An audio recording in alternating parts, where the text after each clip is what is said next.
And then you have Charlie Crist. What the hell? Don't get me wrong. I think he's a great person to talk to, but why is he running? What's the real reason? That's the question you need to ask. Who brought him to St. Petersburg? You know, as a native here, some would say that the prices have skyrocketed. What do you say to those that have lived here their whole life? You have to understand, these are businessmen. They want to make a profit. The deal was doomed from the beginning because of, the best way to make housing more affordable is to create jobs that help pay for that. They want to blame FEMA for everything that went wrong after Hurricane Helene and Milton. It's not FEMA, but it's the city who actually does the work. The current mayor has shown up to City Hall 36% of the time he's been in office. Who does that? You're the top guy and you're not going to work? I'll just leave it at there.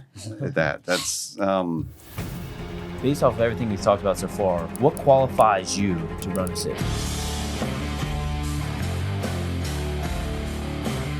Hello, you beautiful people. Welcome back to Talkin St. Pete. I am your host, Ryan Bogden. This is the podcast where we talk about all the fun things happening in the beautiful, sunny city of St. Petersburg, Florida, from the movers and shakers, local business owners, artists, and even city officials, which I'm very excited about today's episode, because if you've been watching, you know that we are up for a new mayor for the city, and the elections are coming up here in August, and I have one of our candidates that's running, Kevin Batdorf, who is a St. Pete native business owner and community leader. He also is the president of the Shore Acres Civic Association.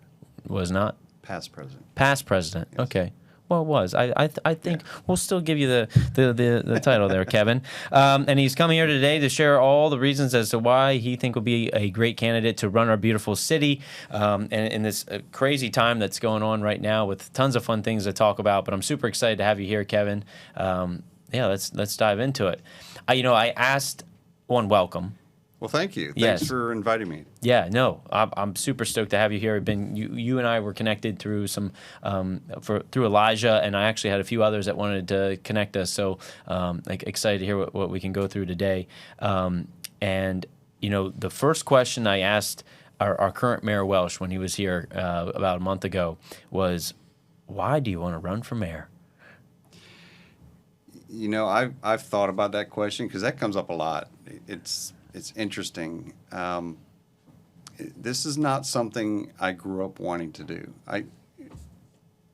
I was involved in a community where I had the ability to meet with and deal with officials at the city of St. Pete.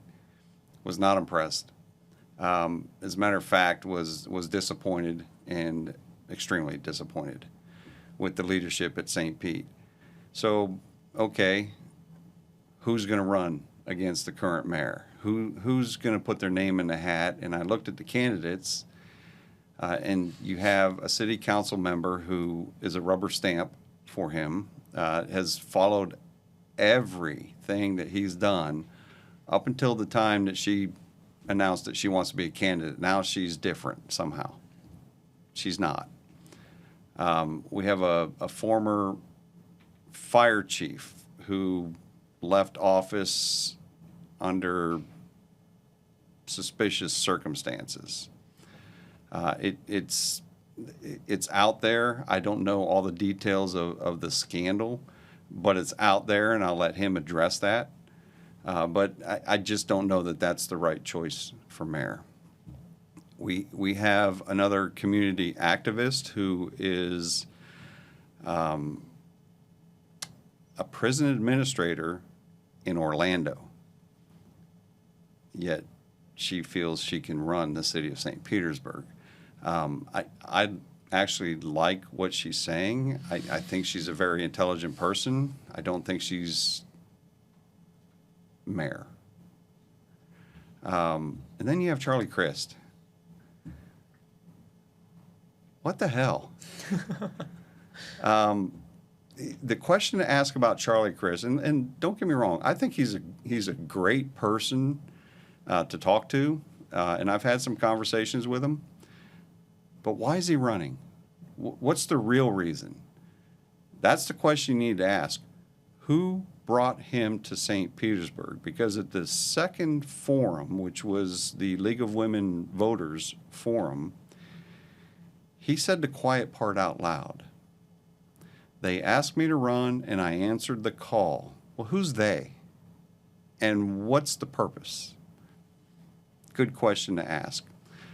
I am the only one who's not a career politician or a career bureaucrat. I'm just a businessman with a side of community leadership who believes that I can do a better job than all the other candidates that are running right now. That's why I'm running. So to summarize that, you've looked at the playing field. No, I think it's important. I think that was you looked at the playing field and kind of maybe felt some frustration and said you felt like you could do a better job. Absolutely.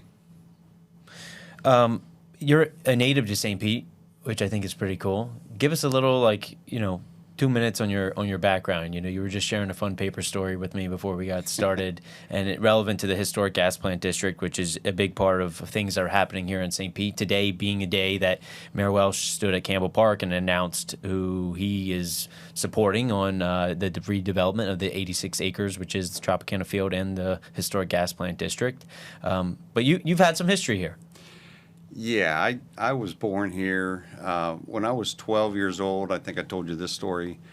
I was selling the Evening Independent, which was the afternoon paper for the St. Petersburg Times. I sold it in front of a Winn-Dixie store on 16th Street. My house was about 8 blocks from what they call the gas plant district. At that time, it was the actual gas plant.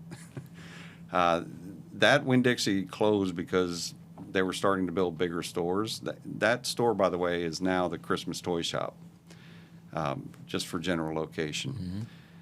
Mm-hmm. I sold newspapers there. When it closed, I had to continue selling the newspapers, so I created a route which included the old police station and the gas plant. I went to the Police Athletic League, which was located on 5th Avenue North, just off of 16th Street, and hung out there with kids from Jordan Park. We all hung out together and got along well. But if you want to talk about my career path, we'll get into the oyster shucking, which was kind of fun. But yeah, that was my start. That was my first job. 12 years old. First business out selling papers in St. Pete, in the area. I do want to talk about. Let's just get into the development, because I think that's the big question that's burning. Is we've seen numerous proposals go through for the 86 acres, one of the largest urban land developments that's currently happening within the country. Deals falling apart, the Hines deal during the hurricanes. Now the Rays are leaving. Will you support? It was announced that the Berg bid is the one that Mayor Welsh is supporting to push through. Has to go to vote, which happens after the new mayor or current mayor keeps the seat. Do you support that proposal? The short answer is no. And the reason is, I tell you, I'm tired of hearing that there's been studies after study after study, 10 years of study. That's nonsense. There has not been a consultant that's nationally known come into St. Petersburg and say, hey, maybe you should think about this or that or something else. That property is designed to be downtown style construction. Businesses, offices, maybe condos, I don't know. Low-income housing should not be anywhere near that site. It should be elsewhere in the city, and there's plenty of opportunity to put that elsewhere in the city. We need to leverage that property to the maximum benefit of St. Petersburg as a whole. So, no, I don't support that plan. I'm not saying I won't support the developer who submitted the plan, but I believe it needs to be looked at with a fine-tooth comb. And I don't believe the valuations that the city is using are accurate and to the benefit of St. Pete. Well, let's go through that for a minute. So the current offer that's on the table is $405 million for the total site valuation, $275 million cash to the city for the 58 acres. The city retains $130 million in land, $20 million deposit on the purchase of the sale agreement. The whole total project is valued at $8 billion. And saying that there's no public funding that's necessary. We're looking at 3,600 plus income restricted affordable workforce units. In this, 1,800 of those are the on-site, 1,800 are off-site and spread throughout the city. We're looking at a 15-year build-out. And a lot of partners involved in that, to include Blake Investment Partners, Elliott Investment Management, and many, many others. They're talking about putting a new Central Park, a museum, a couple museums actually, new bridges over Brooker Creek, and a lot of collaboration for workforce training, a small business center, and so forth. So it's quite a comprehensive plan. It looks to me, based off everything that I've seen, that this is the highest payout that goes to the city from this plan. If it's not this one, which one out of the ones that you've seen submitted would you have selected? Well, let's break this one down. The appraisal for the property came in at $390 million. That was this year. There were two appraisals. One came in at 380, one 390. That's if the land were vacant, sold to one developer, which is what's happening here. I'm going to go old school on you. Old school developers. I've been a real estate broker since 1993. And I've dealt with a lot of developers, a lot of builders. And there's one common theme. The formula for a developer is 1/3 land, 1/3 construction, 1/3 profit. Very simple. That's keeping this in simple terms, right?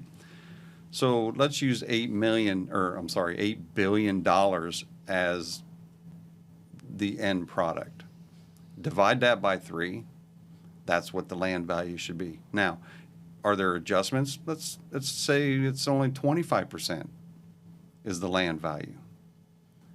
It's a lot more than $400 million. Like I said, we need to leverage that property to the maximum benefit of the city of St. Petersburg.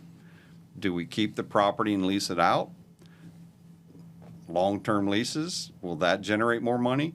Guess what? Where's the study that tells us that? They didn't do that study. What is the best use of that property? That has not been out there. The mayor rushed out and said, I want proposals. The Rays are gone.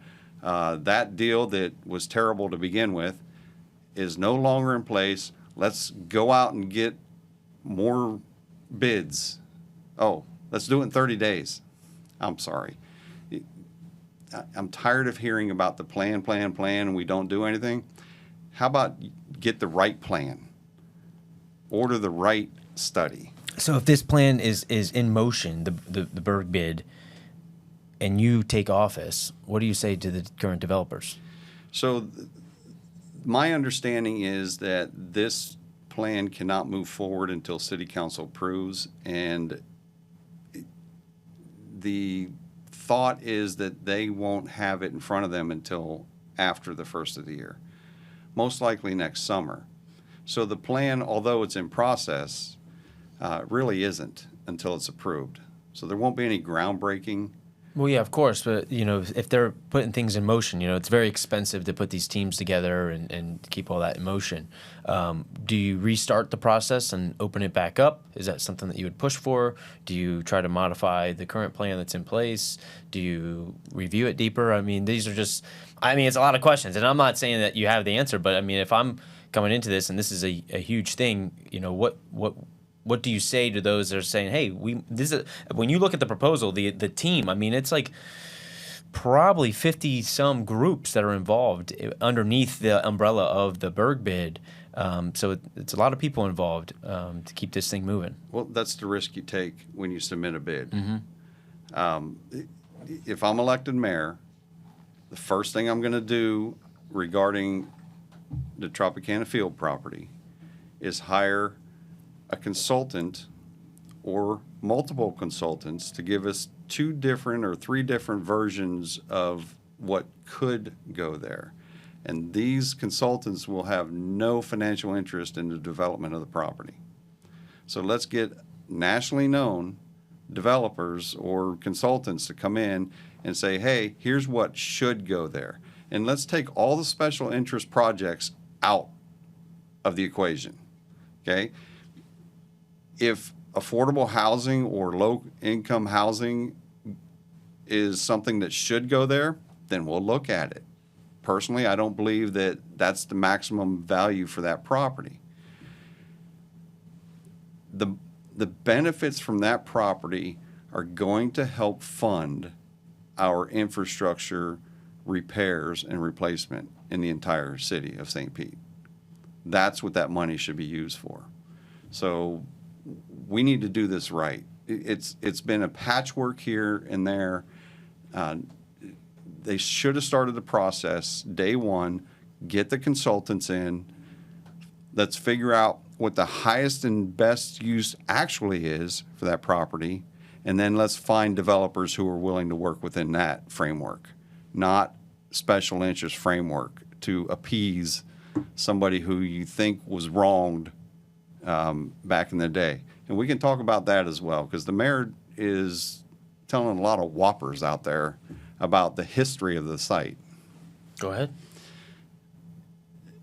The mayor's father was on city council when the city purchased the property. When the city bought all the homes from the people who were living there, which there weren't that many actual homeowners, but they were compensated accordingly to the appraised values.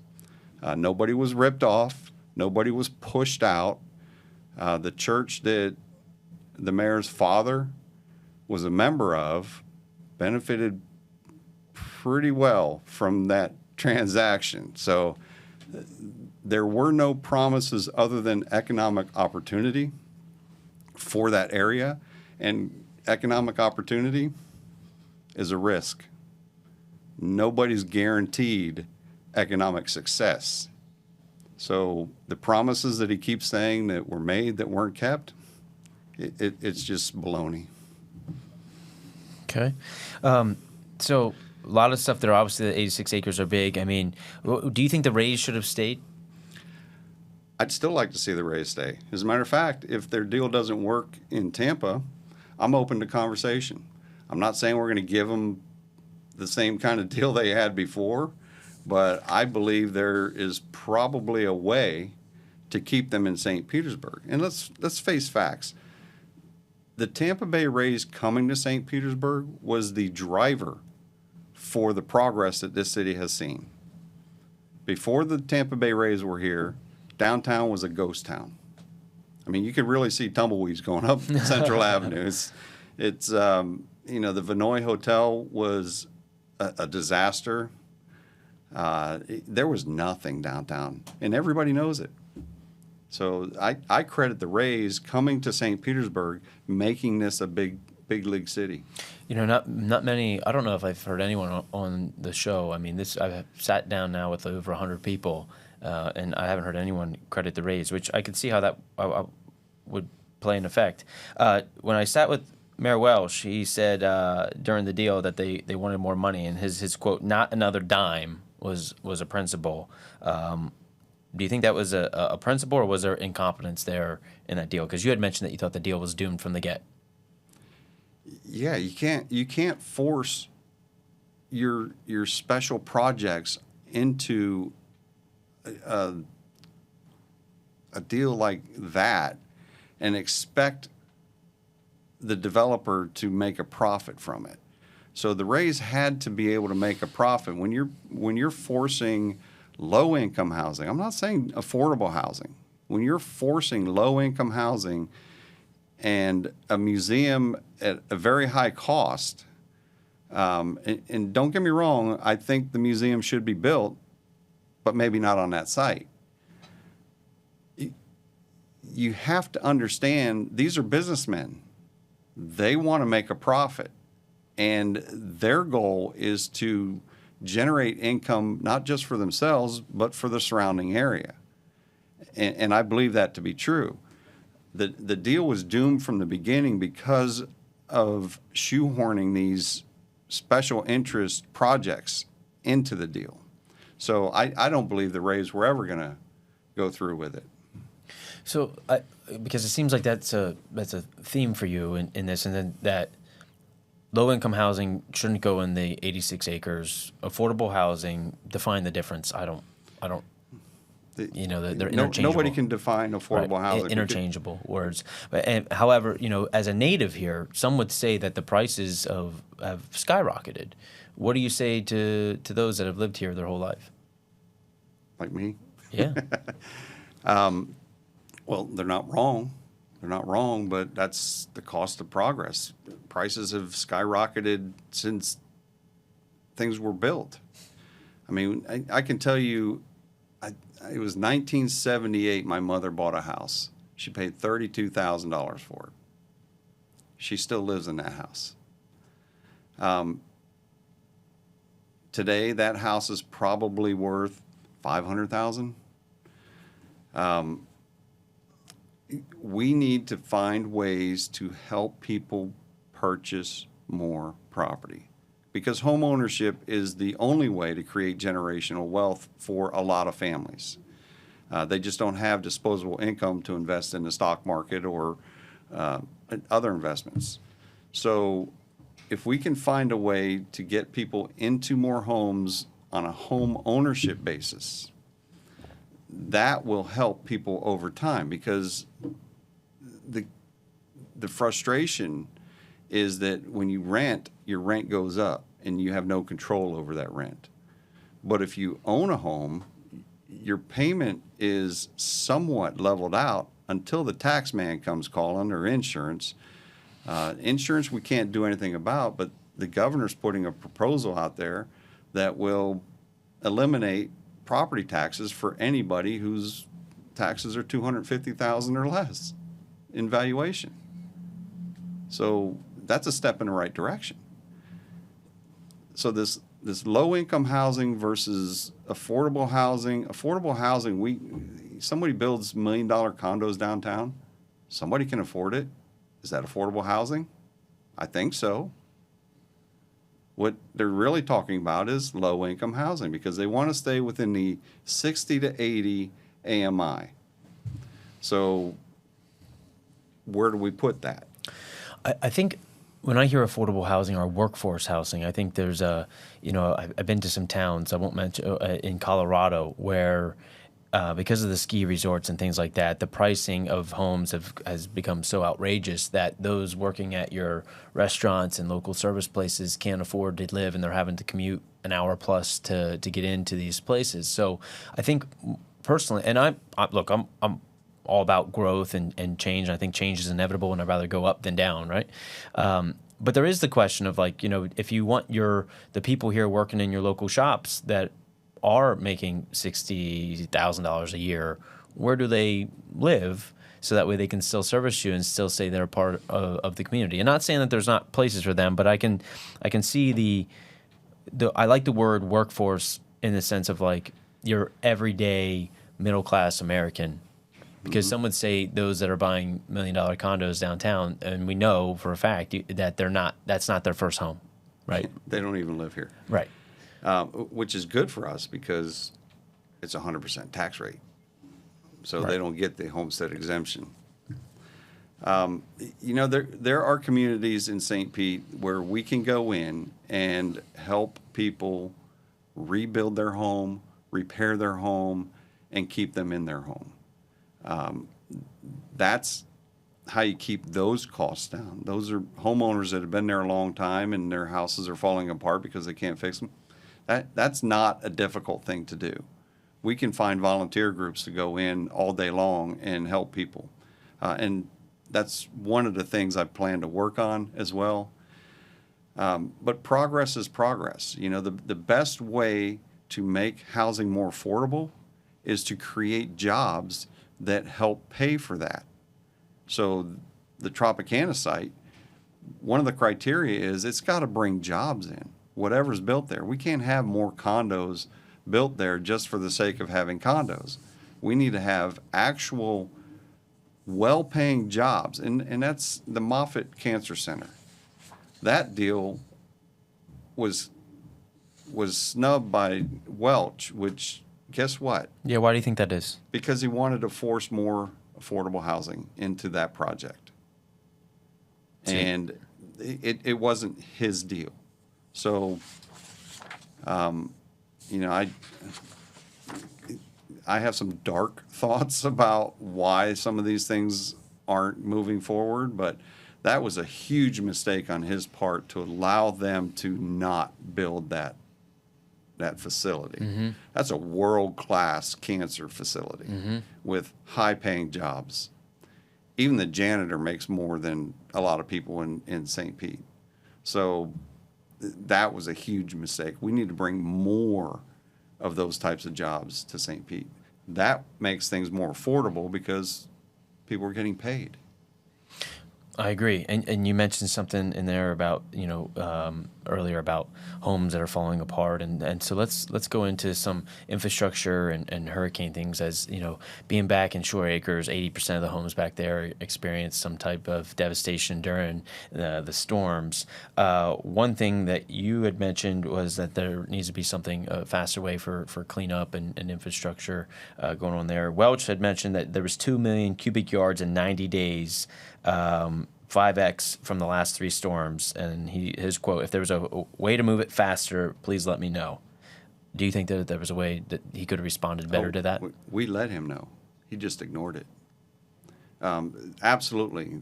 They want to blame FEMA for everything that went wrong after Hurricane Helene and Milton.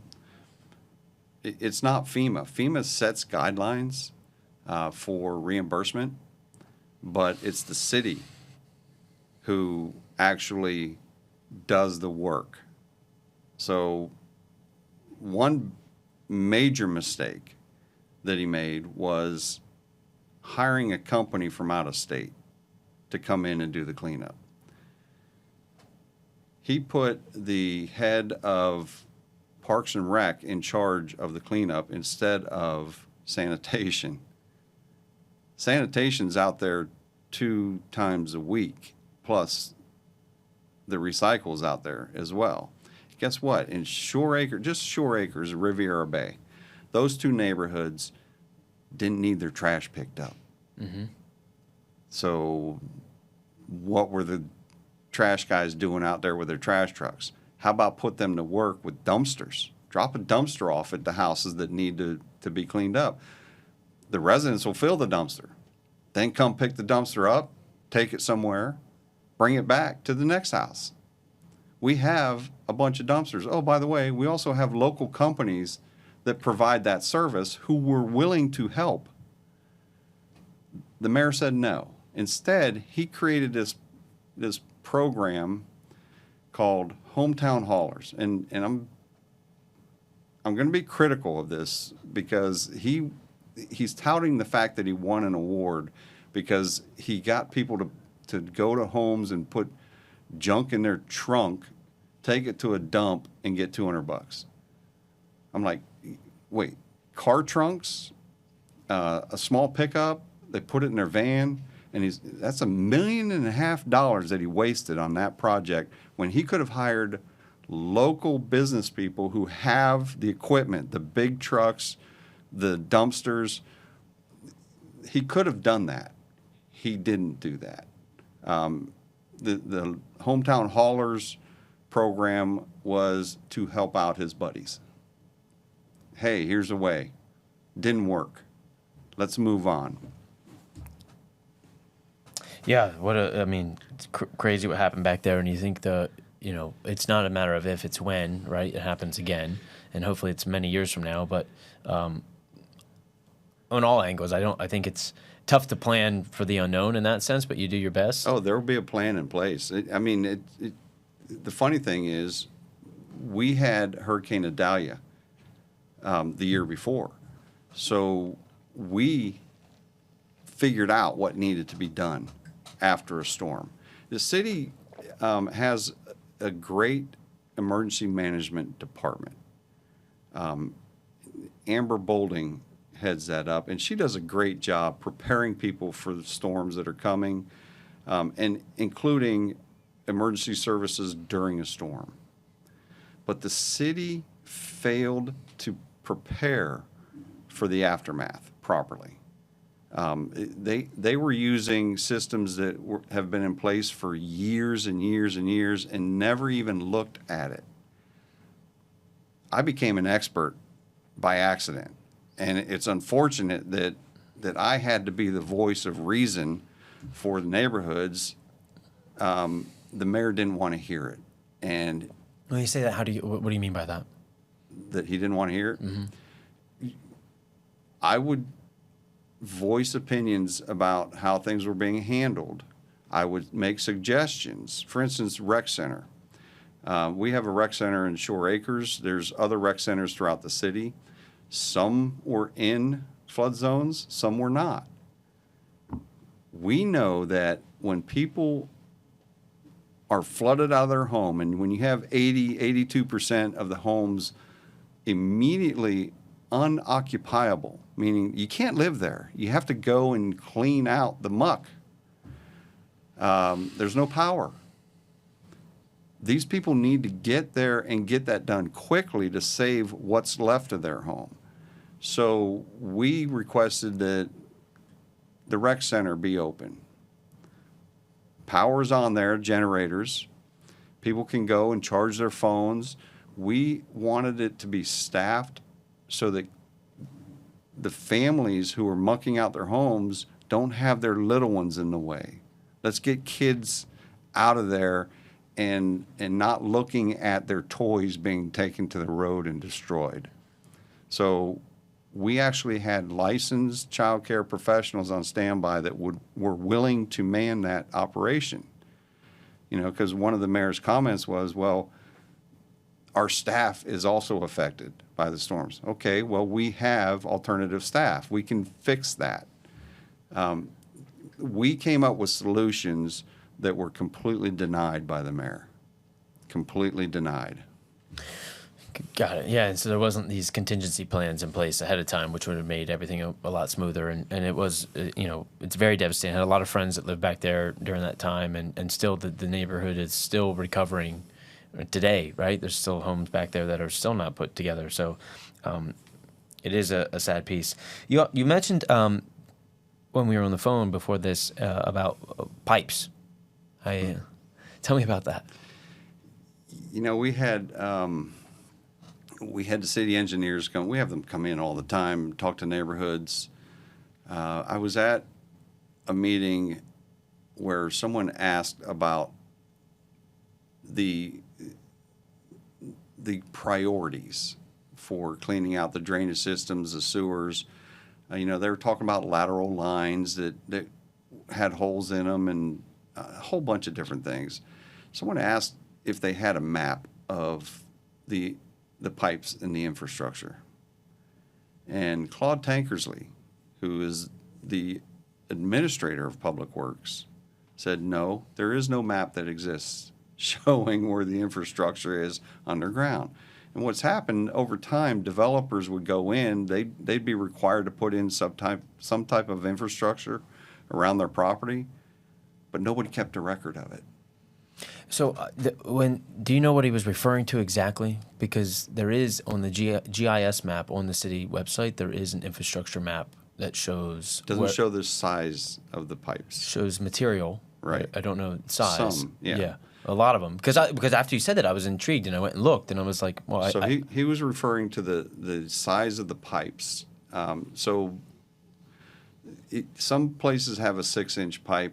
And this is technical stuff for engineers. I'm not an engineer, and I don't pretend to be. No, of course. But I think on our infrastructure issue, I mean, on that map, you can see how many pipes are still the clay piping versus galvanized piping versus cast iron, right? You can see, and it was really intriguing. I'll have to show it to you because I think it's pretty neat. But yeah, I didn't see size on there, but you can see that a lot of our pipes are still 100+ years old. And that's just it. You can see where pipes are, but not. you need to know what flow can go through. Where is it backing up? What's causing the streets to flood? And that's what I want to have done. I want to have a complete, consistent map showing every pipe, what size it is, and then we start with the smaller pipes and start changing those out into what should be adequate for our drainage system. The sewer system, that's that's a whole different animal right there. During Helene, a lot of people got a phone call or a text saying, hey, don't flush your toilets because we're shutting it down. Well, yeah, they didn't prepare for the height of a storm. If it's predicted that a storm is going to be 10 to 12 feet in surge, why do you prepare for 6 feet? Because once it breached 6 feet, they had to abandon their post. They didn't even prepare for 7 feet, 8 feet. It should have been prepared for. And I'm not blaming the guys that work there because, no, you can't stay. I get it. But they shut it off and left. So what people don't know is that sewage spilled and it wasn't properly reported. So the water that was in the streets in Shore Acres, Riviera Bay, other areas was not just salt water. It was mixed with sewage. That's why we were complaining to the city to get this done first, because this was a sewage spill. We knew it. People were getting sick, and he refused to do it. He wanted to make sure that some neighborhoods were done in that 90-day time frame when they could have been done in the first 30 days. Let's shift gears here a little bit, because we do have one of the best cities, I think, in the United States. What are some things that you're excited about to continue that maybe either past administrations or just as the growth of the city continues with the development that's coming? But it's easy to look at and point at all the things that have gone wrong, right? But what are we excited to continue with the growth and the amazing city that we are of St. Pete? Yeah, I can be critical of a lot of different things, but I love St. Pete. I've lived here my whole life, and I'm not going anywhere. This is my home. The fact that we have the Grand Prix comes to town every year and shines a light on our downtown waterfront. We have an airport downtown, and a lot of people have talked about, well, what can we do different with that airport? Maybe a baseball stadium there. And I'm thinking, this is an asset to the city. This is one of the reasons people want to be here. And oh, by the way, I'm not sharing anything new. There's the possibility that we're going to have the first drone taxi port at Albert Whitted. Yeah, how cool would that be?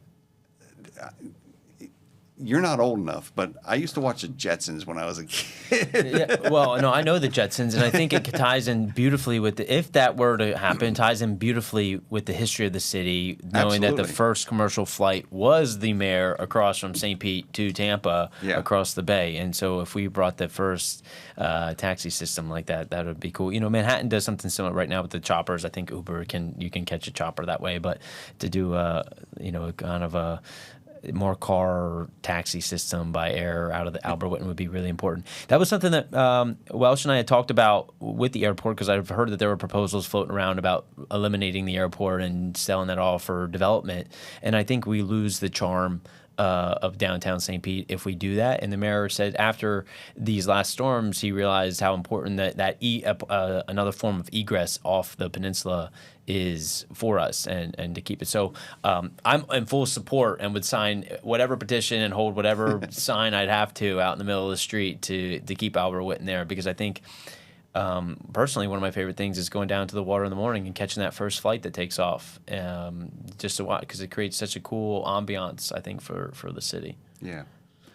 Another part of that I like about the city is that we have so many different neighborhoods, and they're all different. I mean, the culture is different. The style in the neighborhoods are different.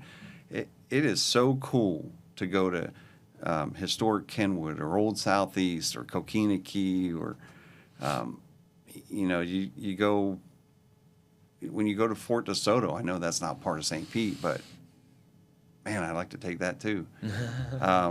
But the areas, Broadwater, I mean, that's completely different. Harshaw over in West St. Pete and Jungle Prada. That's another thing I need to talk about is that Jungle Prada Pier was destroyed. It was either Helene or Milton, but those two storms destroyed that pier. And the city, I have to shake my head because there's no common sense anymore. They approved $1.4 million to tear it down, but there's no plan to replace it. That thing's been there for over 100 years. We could talk about the stories that exist around it that may or may not be true. Did Al Capone actually go out and go fishing off of that pier? Maybe. We know that Babe Ruth got married in St. Pete and had his reception out there. There's a lot of history there. And I believe that pier needs to be rebuilt to the way it was or even better. But there's no plan. There's $1.4 million to tear it down. It's a lot of money. I'm pretty sure that I could get some guys to do that for $100,000. Mm-hmm. I'm pretty confident about that. Yeah. $1.4 million. A lot of money for a teardown. Yeah, it's really interesting. Through having these conversations, Kevin, it's fascinating to me as I think about the different hats that the person in this seat has to wear.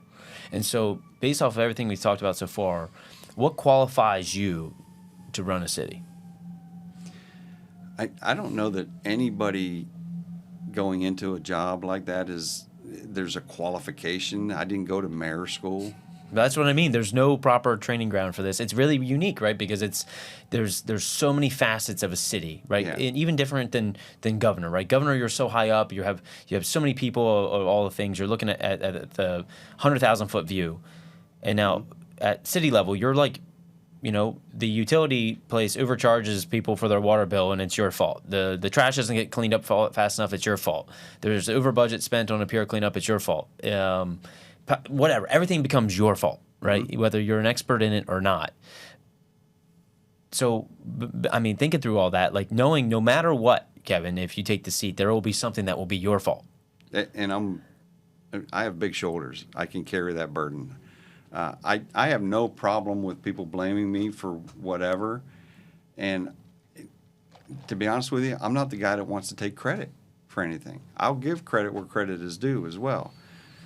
I can do the job because I can manage people.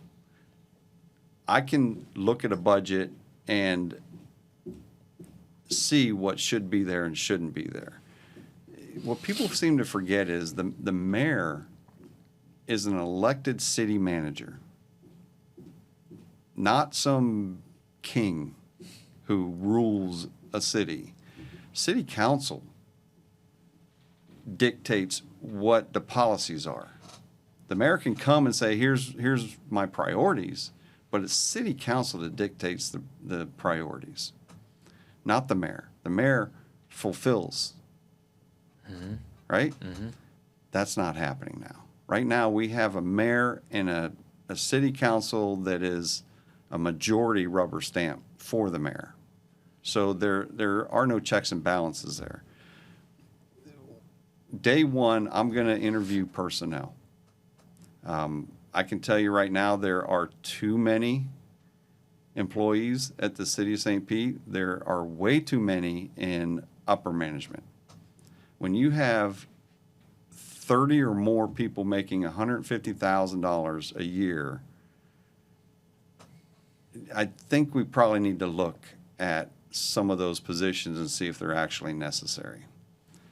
I believe day one I can cut $2.5 million in salary, not from the worker bees, right? Not from the people who are actually out there doing their job, but the people who were put into positions that probably weren't qualified for it.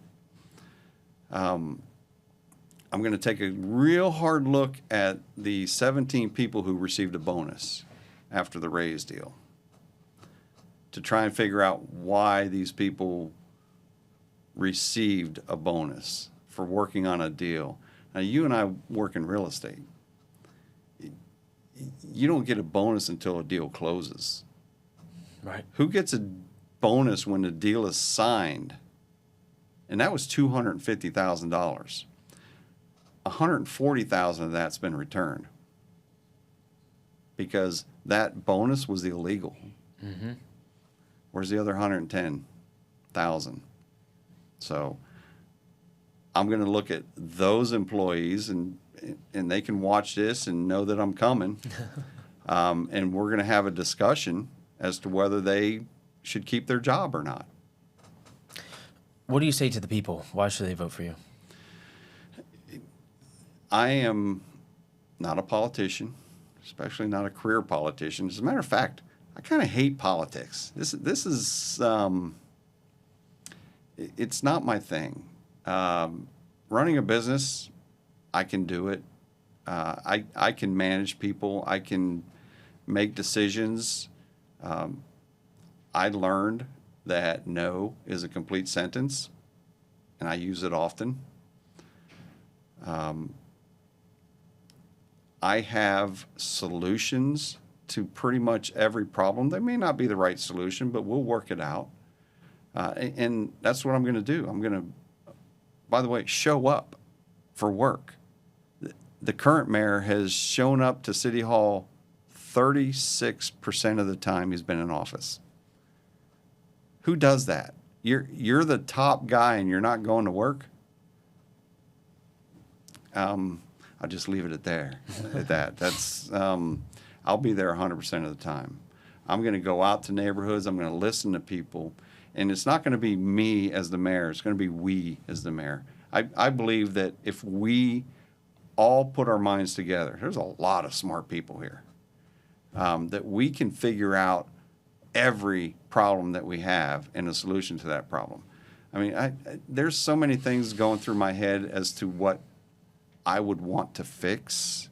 And you know, I don't say this a lot, but over my career, I've always been a fixer for other people. I consult with brokers. I don't charge for that. I show them how to fix the problem that they're in, or maybe give them a different look at it. So, for instance, we dump 1.5 million gallons a day of treated water, not potable water, but treated water into the Florida aquifer. I'm like, I'm not sure that I like that. I don't know, because I'm not an engineer, if it's actually harming the environment or not. My thought is, why not expand the reclaimed water system so that more people can water their grass and let it filter through the ground like it should? I mean, there's neighborhoods in St. Pete you drive through and you're like, boy, this looks really good. Well, it's because there's reclaimed water with nutrients and the grass is always greener. Why don't we expand that? Why don't we have systems in place, partnerships with other cities for emergency management? We have a building department that doesn't function properly. I haven't heard one person tell me they had a good experience at the building department in applying for a permit. I don't know why. So I'm going to get in there and fix it. Day one, and you know Elijah, so I've actually talked to him about this. Day one, first day in office, we're going to look at the computer systems to make sure they're functioning the way they need to function so that the city runs properly. And we know the water department, their billing system doesn't work. Now, the mayor said they're spending $9 million. Boy, he says a lot of things. Where's the proof? Where's the evidence? What is actually changed? The building department, when someone submits a permit, that permit review process should be final. Not here's notes, then come back. Here's more notes, then come back. It's annoying. If you're a builder, you know what I'm talking about out there. A process that should take 2 to 3 weeks takes 6 to 8 months. And then, oh, by the way, if you're lifting a house and your footprint is exactly the same, but it doesn't comply with the new setback requirements for the city, don't go back to the original setback when it was built. You can't build a staircase without going before DRC. 3 months again. They haven't denied any that I'm aware of, so why not fix that? That's an easy fix. Yeah, timelines, especially in a world of technology and AI, why are we still operating like dinosaurs? Yeah, and after a storm, you mentioned Shore Acres rebuilding. If you drive through Shore Acres, there's construction everywhere. Those are people out of their own pocket lifting their homes or rebuilding their homes higher. There's still a lot of people who can't do that because they don't have the wherewithal, the money, and they're living somewhere else, paying rent while still paying for their mortgage. Mm-hmm. Time is of the essence in this. We're 2 years out now from the last storm, and people still aren't home. Why? Why is the city making it so difficult? They'll blame it on FEMA. Sorry, I'm not buying it. I actually read the regulations for FEMA. Nah, not buying it. Yeah, it's a lot. It's so funny, crazy, like thinking through all the things that if you were elected that you're going to take on. There's so many things. There's so many things. Yeah. Are you expected? If you were to win, Kevin, what your life changes would be like, as on a human level, because it's a lot of pressure. Well, if I only have to go in the office 36% of the time, it is going to change a bit, but I'm just going to be 100% committed to the job of managing the city. So it's so where do you see you're elected? We're sitting having this conversation 4 years from now. What's different? The city will be functioning properly.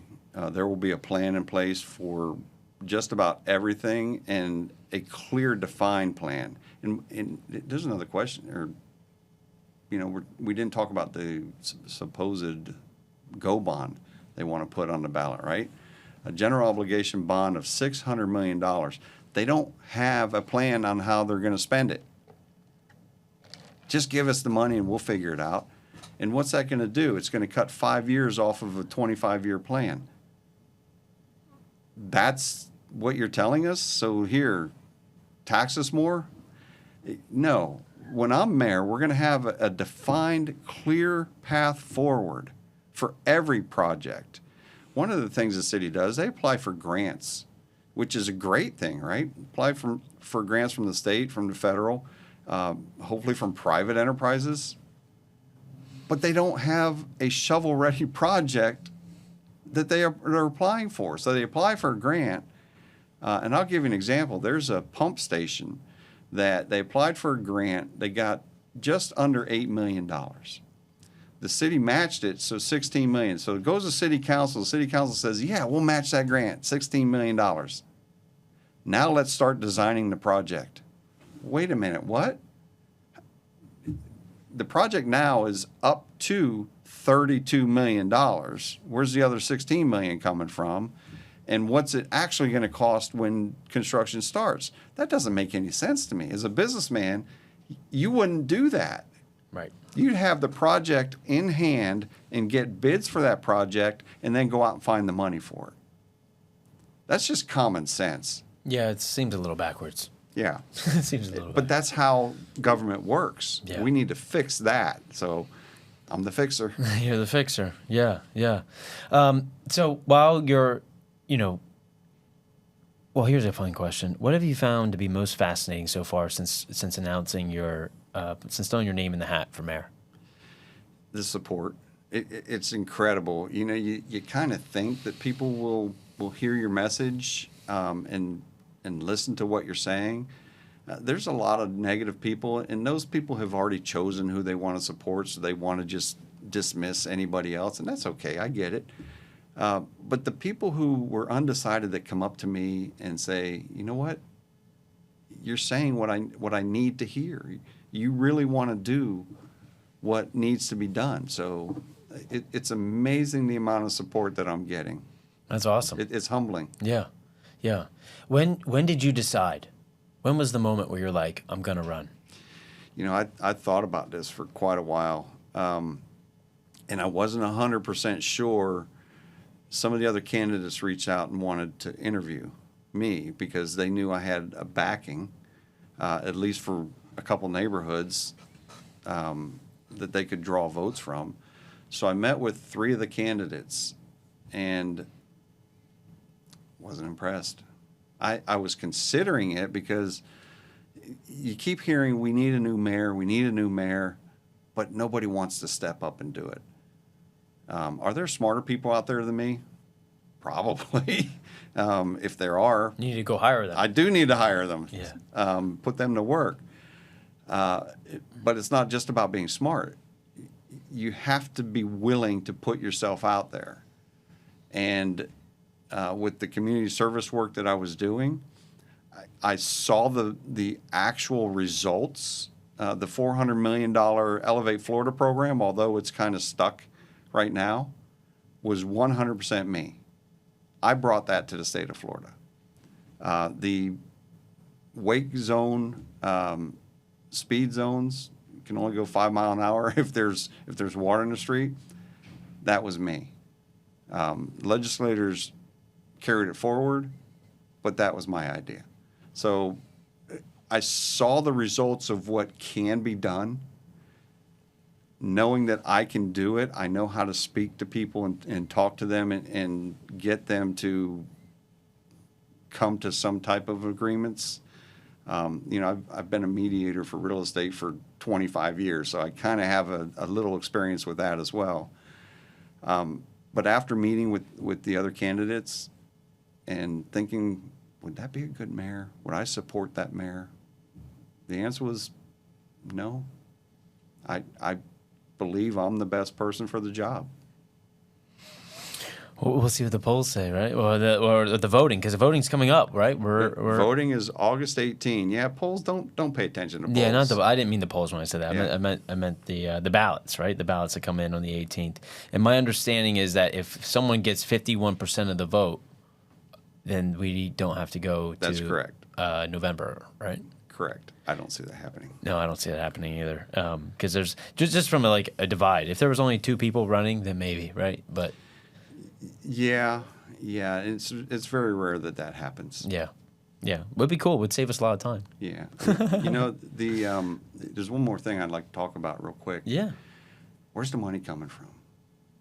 Where does Charlie Crist get almost $2 million from? And I'm looking at the reports and I see $50,000 from Seminole Gaming. I'm thinking, we're gonna have a casino in St. Pete? Is that a good idea, a bad idea? I don't know. Why are they supporting him in St. Pete? Who are the developers that are supporting Charlie Crist? Who are the developers that are supporting Welch? And it's interesting that over the next few months, we may see those developers shift.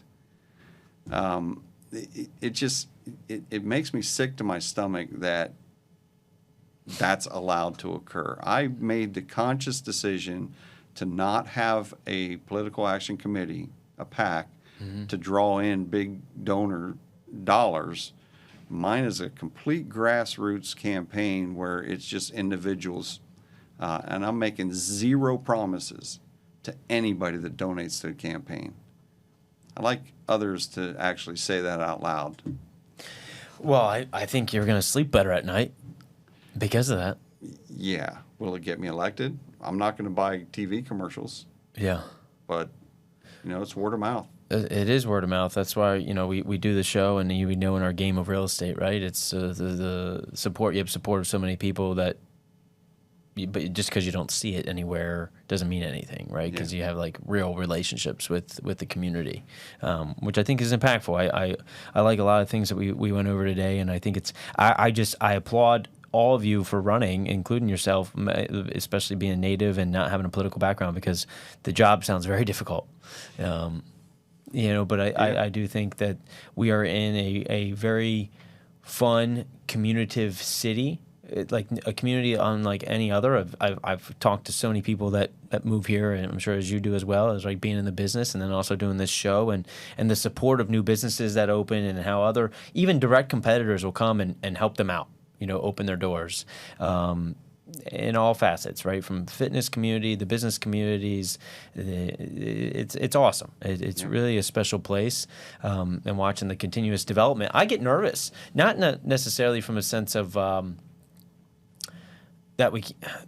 get nervous about the new development because I'm like, man, we're growing so fast, and I don't want us to lose. How much time do you have? Small town. Can we talk about that? Yeah, go. So it's funny. The last forum, Charlie Chris says, I coined the phrase or something along the lines, smart development. He said that's his term. No, Charlie, you watched my video about smart development. I believe that any development, any new development from the day I'm mayor forward, they have to provide an impact study. What is the actual impact on the infrastructure? Right now, we charge $1,000 per bathroom. That's an arbitrary number pulled from air. That does not do anything to help with the impact on the infrastructure. Show me what their actual impact is, and I haven't figured out a radius for that impact, but that's going to be their impact fee. Now, that'll slow development because developers aren't going to want to pay that. We don't want to fix your problems. Well, that's part of if you want to be here in this cool town of St. Pete, right? Mm-hmm. So smart development is a key component of what I want to do in the future. And there's one other topic, if you don't mind, I want to talk about. We have a crime problem in St. Pete that's hidden. People aren't talking about it. But when I go into different communities around St. Pete, they're concerned. I have a plan to combine all the nonprofits that are out there now, and there's dozens of nonprofits that want to provide an outlet for youth to get some kind of training or apprenticeship or whatever, but they don't communicate.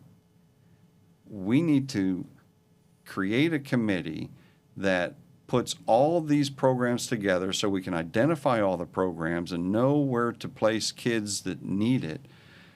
Starting in 6th grade, just expose kids to different jobs, different types of paths forward.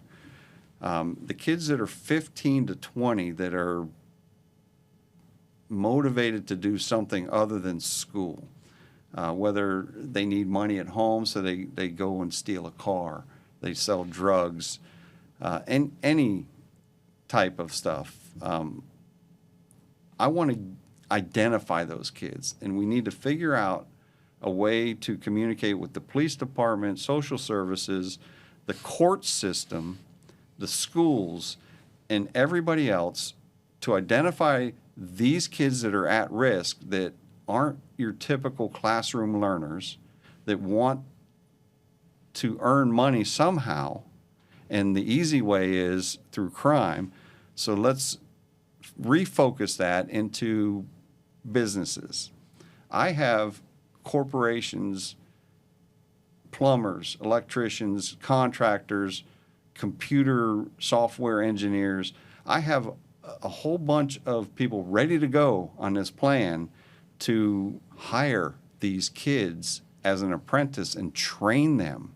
And during their training, we're not going to force community service on these kids, because when you do that, they don't want to do it ever. But they're going to show them what community service looks like. So if you're a plumber, on a weekend, say, hey, we're going to go into a house in that neighborhood where the kid lives, and we're going to fix this for free. We're going to show them what community service looks like, and they'll catch the bug, hopefully. If you force them, they'll never want to do it. Right. But we're also going to teach them financial literacy, because that's one of the biggest problems, is they don't know how to write a check or keep an account or build their credit. So going through this program, the private sector companies are going to be required to either hire them after they graduate from the program, either hire them at a real paying job, or set them up in a business. For instance, a landscape business. The landscaper's not going to hire them most likely, but they're going to show them how to go out and generate business and maybe finance the equipment at low cost and set them up for success. Yeah. So No, that's something I want to do. I have a passion about that. I think we can do that, and I believe that will trim a lot of the crime out right now. There's too many shootings going on right now. Why? What's happening? No, it's fair, and you're right. It is a silent. Well, one, it probably might be silent, especially to me. I just don't watch the news, so try to stay out of that. Yeah. But yeah, we got to help the youth for sure. Kevin, I like to ask every guest on the show, if it's your birthday, we're in St. Petersburg and we're going out to dinner. Where are we going? Well, I like Harvey's, but if it's my birthday and I get to choose, You get to choose. we're going to Little Italy. Little Italy. Yeah. Toby's Little Italy, 49th Street and 38th Avenue. That is the first no one said that on the show, so good shout out to them. Okay, Yeah. okay. Love that place. Love it, love it, love it. Any last words for the people? I think we've said pretty much We've said a everything. lot, Kevin. We said a lot. It's Just vote for me. Just vote. Just vote. Get out there and vote. It's really fun to have these conversations. I'm really grateful to have you on and dive into the mind of future leaders of the city. It's humbling for me, and really cool to see what this show is able to do for the city. So grateful for you. Thank you for being here. Thank you for putting your name in the hat and going up for the challenge. Wow, this is awesome. I appreciate you having me. Yeah, absolutely. All right. Thanks, Kevin. Yep. Go to the poll. August August 18. August 18th, go to the ballots, cast your vote. Let's see what happens in this crazy race for our next mayor. Appreciate all of you guys for watching. Don't forget to subscribe, share with a friend, and tag someone who needs to watch this episode. We'll see you in the next one. Bye, everyone.